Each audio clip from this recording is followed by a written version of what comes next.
මහා ධනවත් සිටු පවුලක් වාසය කළා. මේ සිටු පවුල තුළ රූප සම්පත්තියෙන් අනුන රූපවතී නැත්නම් පටාචාරා නම් දූ කුමාරිකාවක් වාසය කළා. සිටු සැප සම්පත් භුක්ති විඳිමින් සිටි කුමාරිකාව සිටු මාලිගයේ මුළුතැන්ගේ දරපළම සේවකයෙකු සමග ප්‍රේමයෙන් බැඳුණා. කාලයාගේ ඇවෑමෙන් මව්පියන්ටත් රහසේම රූපවතී නැත්නම් පටාචාරා දරපළම තරුණයත් සමග සිටු මිතුරෙන් රාත්‍රියේම පලා ගියා. ඈත ප්‍රදේශයක පැල්පතක් සාදාගත් මොවුන් දුෂ්කර ජීවිතයක් ගත කළා. කාලයක් ගතවීමත් සමග පටාචාරා පළමු දරු ප්‍රසූතිය සඳහා මව්පියන් ළඟට යාමට පිටත් වුණද ඇයට පැල්පත තුළම දුෂ්කර ලෙස දරු ප්‍රසූතිය කරන්නට සිදු වුණා.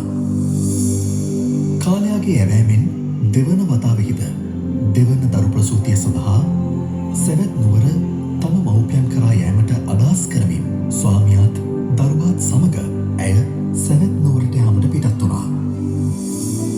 දහවල ගෙවී අවසන් වී රාත්‍රිය උදා වුණා. එය අඳුරු බිහිසුණු රාත්‍රියක්. අහස කුකුරා මහ වැසි වසින්නට වුණා.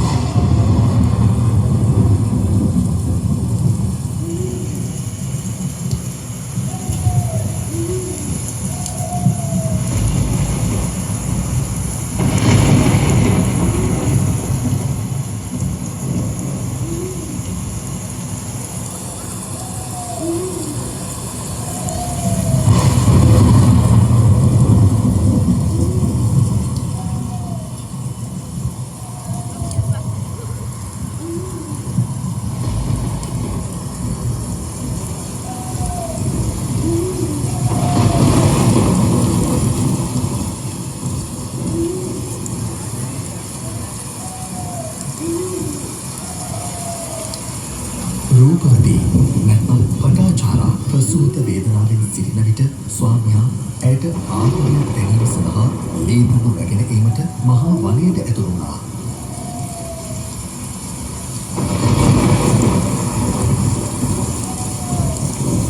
වනය තුළ ඇති තුමසක සිටි නාගයෙකු ස්වාමියාට දෂ්ට කිරීම නිසා ඔහු සිහිසුන්ව ඇද වැටුණා.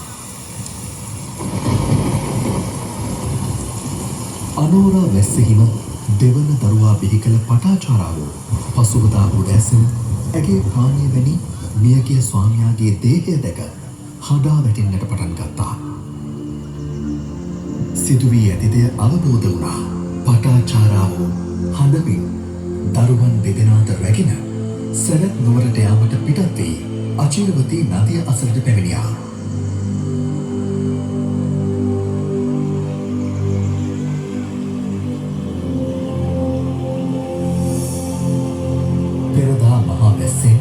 දෙගොඩ තලා යන අචිරවතී නදියෙන් දරුවන් දෙදෙනාම රැගෙන එකවර යා නොහැකි නිසා වැඩිමහල් දරුවා මෙගොඩ තියා අලුත උපන් දරුවා ගගෙන් එතර කර ගම් ඉවුර මත තැබුවා. අනිත් දරුවා රැගෙන ඒමට නැවත ගඟට බැසගත් ඇය දිය රැලි නගමින් පහළ බසින ගඟ මැදට පැමිණියා. අලුත උපන් බෙලිඳු දරුවා දුටු අහසෙහි පියාසර කරන උකුස්සෙකු පුංචි දරුවාත් රැගෙන අහස්සටම පියාසර කළා. පටාචාරා දරු සිනහසින් විලාප තියමින් හඬමින් කෑ ගැසුවා. අත්පුඩි දැල්වා. එය දුටු වැඩිමහල් දරුවා අම්මා තමාට අඬ ගසනවා යයි සිතමින් දෙගොඩ තලා යන ගඟට බැස්සා. වැඩිමහල් දරුවා පටාචාරාගේ ඇස් ඉතිරි පිටව මහා දේරල අතරේ නොපෙනී ගියා.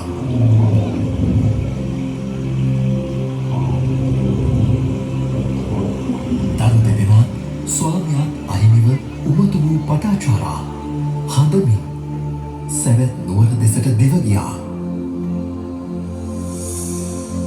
ඇය නුවර වැසියන්ගෙන් මව්පියන්ගෙන විමසද්දී පෙර දින රාත්‍රියේ මහා වර්ෂාවත් සමග ඇති වූ අකුරු නිසා ගසක් කඩා වැටි තම මව්පියනුත් සොහොයුරත් මියගිය බව කියා සිටියා. ඒ අසල ගින්නෙන් දැවෙන දර සෑයක ඔවුන්ගේ සිරුරු දැවෙමින් තිබුණා. ස්වාමියාත් දරු දෙදෙනාත් මව්පියනුත් අහිමි වූ පටාචාරාව උමතුවෙන් නගරේ වීදි පුරා දිව යන්නට වුණා. මිරුවතින් ඇය වීදි පුරා දිව යන විට මිනිසුන් අපහාස කර ගල්කසා ඇය පන්නා දැමුවා. මේ අතර සවැත් නුවර දෙව්රම් වෙහෙරේ දම්සභා මණ්ඩපයේ අප මහා ගෞතම බුදුරජාණන් වහන්සේ ධර්මය දේශනා කරමින් සිටියා. උමතුවෙන් දෙව්රම් වෙහෙරට පැමිණි පටාචාරා බුදුරජාණන් වහන්සේ ඉදිරියට පැමිණියා. සියලු කාරණා මනා නුවණින් දුටු බුදුරජාණන් වහන්සේ ඇයට ධර්මය දේශනා කරන විට ඇය පියවි සිහිය ලැබුවා. ජීවිතයේ ඇති යථා ස්වභාවයත් අනියත බවත් ධර්මය තුළින්ම වටහාගත් පටාචාරාව ගෞතම බුදුසසුනේ පැවිදි බව ලබා උතුම් අරිහත් ඵලය සාක්ෂාත් කරගත්තා.